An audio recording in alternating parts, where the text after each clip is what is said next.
اللي بيحصل في غزة والمنطقة حوالينا مش مجرد أزمة مؤقتة، دي إعادة تشكيل للواقع السياسي بالكامل. كل الأطراف عندها حسابات مختلفة، وكل طرف بيحاول يفرض رؤيته بالقوة. اللي كان واضح من البداية إن خطة ترامب للتهجير مشيت في طريق مسدود، والراجل دلوقتي محاصر من كل الاتجاهات، لا هو قادر ينفذ خطته ولا قادر يرضي الصهاينة. والإعلام الصهيوني بدأ يتكلم بصراحة إن الحل الوحيد اللي إسرائيل شايفاه هو التهجير، ومصر بترسم أفريقيا من جديد عن طريق حلايب وشلاتين. مش هتصدق ده إيه علاقته بالسودان. بس الفكرة بقى إحنا رايحين على فين بالظبط؟ هل إسرائيل هتنجح في فرض التهجير كأمر واقع، ولا العرب عندهم خطة مختلفة؟ ولو إسرائيل بتدفع الحرب للأمام، فإيه البديل اللي ممكن يوقفها؟ ولا الحرب أصلاً بقت خيار مطلوب من كل الأطراف لإعادة ترتيب الأوراق؟ بص يا سيدي، ترامب مسك أمريكا وهو في وضع هش جدا. الاقتصاد الأمريكي في أسوأ حالاته من سنين، البورصة منهارة، البيتكوين فقد جزء كبير جدا من قيمته، وأسعار النفط بقت في حالة اضطراب، خصوصاً بعد ما السعودية قررت تلعب لعبة تخفيض الأسعار لدعم ترامب اقتصاديا. لكن في النهاية ترامب محتاج دعم اقتصادي مباشر، ومفيش أقوى من اللوبي الصهيوني اللي بيشكل جزء رئيسي من تمويل حملته. الصهاينة ما بيدوش حاجة ببلاش، والدعم المالي اللي أخده ترامب من رجال أعمال زي بول أكمن ومريام أديسون مش جاي من فراغ. هم عايزين مقابل، والمقابل هو تنفيذ الأجندة الصهيونية بحذافيرها. لكن ترامب خليني أقول لك إنه في أزمة حقيقية، والسبب لأنه من ناحية كان عايز ينفذ خطته الخاصة اللي بتقوم على التهجير الجزئي في الصين، ومن ناحية تانية اللوبي الصهيوني عايز خطة تهجير كاملة وبدون شروط. ده خلى ترامب في موقف ضعيف جدا، لدرجة إنه اضطر يبعت مبعوث خاص اللي هو آدم بولر عشان يفتح قنوات اتصال مع حماس، وده لوحده كان كفيل يخلي الصهاينة يشنوا هجوم عنيف عليه. بس في الوقت اللي المفاوضات بتتحرك في الدوحة، إسرائيل ما بتقدمش أي حلول، لكنها بترفض تنفيذ أي استحقاقات مرتبطة بوقف الحرب أو حتى هدنة طويلة الأمد. اللي إسرائيل بتعمله حالياً هو تنفيذ مخطط التهجير بطريقة غير مباشرة. ومصر لحد دلوقتي عايز أقول لك الطرف العربي الوحيد اللي بيتعامل مع الأزمة دي بجدية، والرئيس السيسي أكد أكتر من مرة إن التهجير مرفوض. لكن ليه السيسي بيكرر الرسالة دي كل شوية؟ ببساطة لأن الضغوط كبيرة جدا، وإسرائيل بتحاول تفرض التهجير على أرض الواقع، ولو مصر سكتت يبقى الخطة هتتنفذ. السعودية برضه بدورها واخدة موقف متحفظ أكتر، لكن واضح إنها متفقة مع مصر في رفض التهجير، رغم إن المملكة مش عايزة تمول أي خطط لإعادة إعمار غزة لوحدها، لكنها على الأقل بتضغط دبلوماسيا لوقف التهجير. النقطة المهمة هنا إن السعودية بدأت تلعب دور المفاوض المحايد، والاختبار الحقيقي هنا لنفوذها هيكون في دعمها للخطة المصرية، أو إنها تلاقي حل بديل يمنع إسرائيل من تنفيذ مخططها بالكامل. بس في الكواليس خليني أقول لك إن الأمور مش ماشية لصالح إسرائيل، رغم إن الصهاينة عايزين الحرب تستمر، إلا إنهم مش قادرين يفرضوا كل اللي عايزين، لأن ترامب بدأ يغير موقفه ومش قادر ينفذ الخطة اللي وعدهم بيها. والمفاوضات في الدوحة بتكشف إن في فجوة كبيرة بين مطالب إسرائيل والواقع السياسي، وإسرائيل بدأت تفقد دعم بعض حلفائها بسبب تصرفاتها العنيفة ضد المدنيين في غزة. واللي زادوا غطى خد دي إن إسرائيل هتموت بسبب انتهاء المهلة اللي اليمن حددتها عشان يفتحوا المعابر ويدخلوا مساعدات لغزة، وإلا هيبدأ القصف وضرب السفن بالصواريخ البالستية. في تل أبيب الدفاعات الجوية شغالة على أعلى مستوى، والطيران في حال استعداد. الوضع في اليمن بقى اختبار حقيقي لأمريكا، ومفيش عندهم خطة واضحة لمواجهة الهجمات اللي بتزيد يوم عن يوم. كل المحاولات السابقة لضرب اليمن أو فرض عقوبات اقتصادية ما جابتش نتيجة خالص، واليمنيين لسه مكملين، وده بيحط ضغط كبير جدا على المفاوضات اللي بتحصل دلوقتي بخصوص غزة. عايز أقول لك إن الإسرائيليين في حالة توتر كبيرة جدا، والناس بتجهز نفسها للملاجئ مستنيين الضربة اللي جاية من اليمن. في سوريا في اتفاق جديد بين دمشق والأكراد، وأمريكا بتدعم الاتفاق ده عشان تخفف وجودها العسكري هناك. كمان في كلام عن صفقة مع دروز السويداء، ولو الاتفاق ده حصل هيغير موازين القوى في جنوب سوريا بالكامل. ولو تم الاتفاق مع الدروز ده هيكون تحول كبير في المشهد السوري، لأنهم ممكن يبقوا قوة مستقلة داخل سوريا. إيران دخلت على الخط وزعيمها أعلن إنه مش هيتفاوض مع أمريكا خالص رغم كل التهديدات. ترامب هو مش عايز يدخل حرب مباشرة معاهم لأنه عنده مشاكل في أوروبا وكندا وروسيا وأوكرانيا، والتوتر مع موسكو بيوصل لمستوى خطير جدا بعد الهجوم الأوكراني على موسكو وضرب أنابيب النفط اللي بتوصل للمجر، واللي هي أصلا حليف روسيا. روسيا مش هتوافق على أي هدنة تدي أوكرانيا فرصة تعيد تسليح نفسها، وده هيخلي المفاوضات اللي بتحصل في السعودية مجرد كلام فاضي مش هيؤدي لأي حل حقيقي. على الناحية التانية مصر بتعمل حركة جريئة جدا وخطيرة جدا. مصر دلوقتي على وشك إنها تنهي صفقة تسليح ضخمة. موضوع مش مجرد شراء سلاح والسلام، لا، دي صفقة غواصات نووية فرنسية من طراز باراكودا، غواصات هجومية بتشتغل بالوقود النووي وبتطلق صواريخ بعيدة المدى. ودي مش بس هتنضم للأسطول المصري، لكن كمان في مفاوضات على تصنيع نسخة منها محليا في ترسانة الإسكندرية، زي ما حصل قبل كده لو تفتكروا مع المدمرات الألمانية ميكو والفرقاطات الفرنسية جوينت.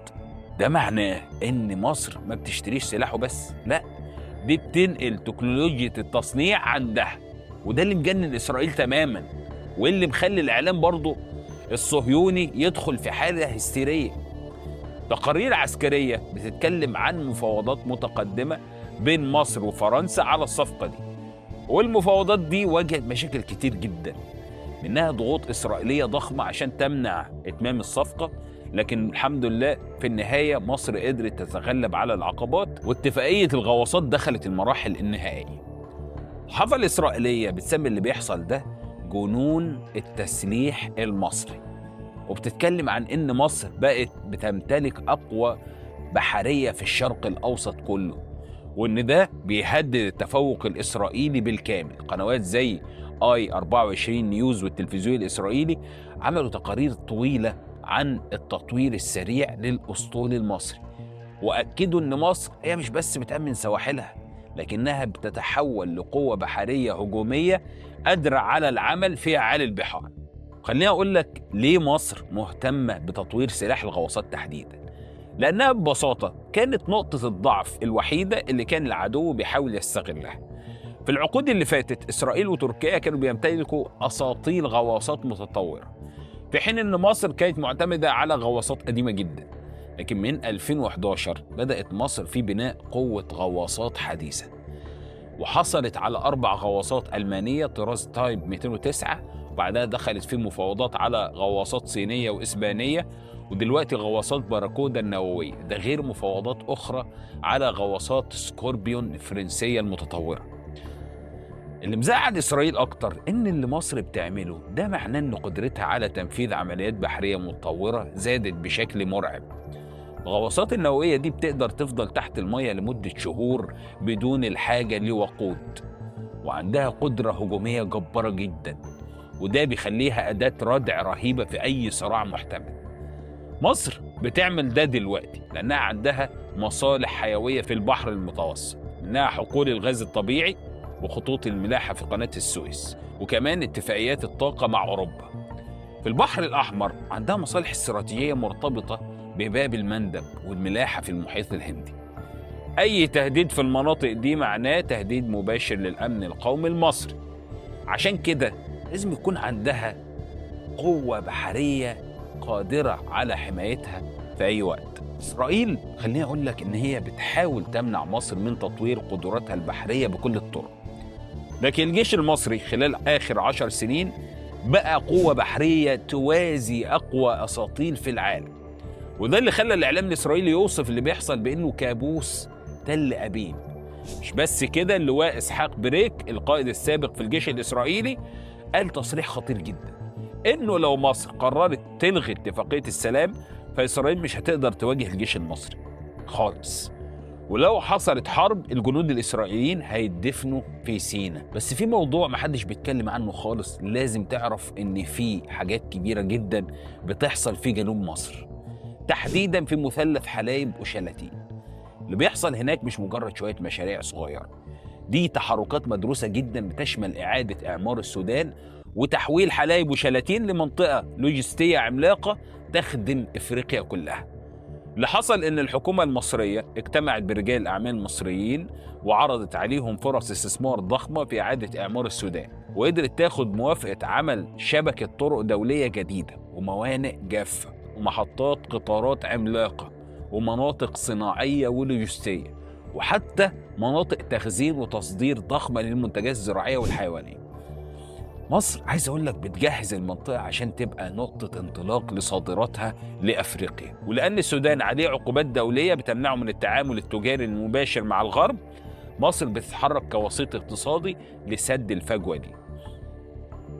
عايز اقول لك ان الجيش المصري هو اللي بينفذ عشان يضمن سرعه التنفيذ والجوده، ولان المنطقه مش بس مهمه اقتصاديا بسبب موقعها، دي كمان غنية بالمعادن نادرة فيها احتياطات ضخمة من الذهب، الحديد، النحاس، الكروم، الزنك. لكن الأهم من ده كله هو النيوبيون والتيتانيوم، ودي معادن نادرة جدا بتستخدم في صناعة طائرات وصواريخ متطورة. مصر دلوقتي بتشتغل على تصنيع جزء من سلاحها بنفسها، فالمعادن دي هتكون عنصر أساسي في تطوير الصناعات العسكرية المصرية. الهند، الصين، فرنسا وكوريا الجنوبية قدموا عروض لمصر لإنشاء محطة طاقة نووية جديدة في الجنوب، والهند هي الأقرب حالياً للفوز بالمشروع.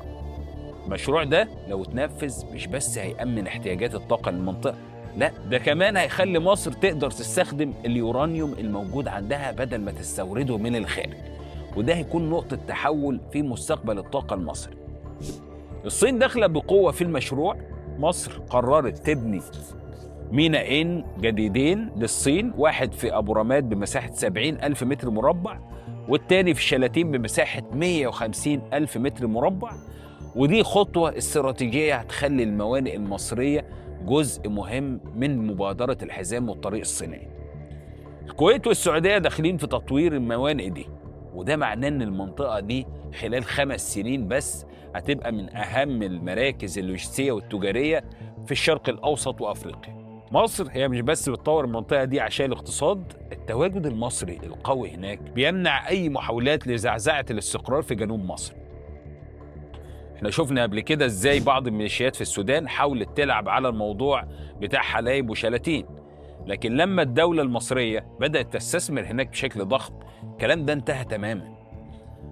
قاعدتي برنيس والبحر الأحمر العسكرية بتأمن المنطقة بالكامل، وده معناه ان اي تهديد في الجنوب هيتواجه بقوة وبسرعة. اللي بيحصل في حلايب وشلاتين مش مجرد تنمية محلية، عايز اقول لك ان ده جزء من خطة مصر الاستراتيجية للسيطرة على طرق التجارة والموارد في افريقيا. مصر بتتحرك بسرعة جدا وتستخدم الاستثمارات العربية والدولية عشان تحول المنطقة دي لمركز اقتصادي عملاق. الموضوع اكبر بكتير من مجرد تنمية، دي اعادة رسم لخريطة النفوذ الاقتصادي والسياسي في المنطقة.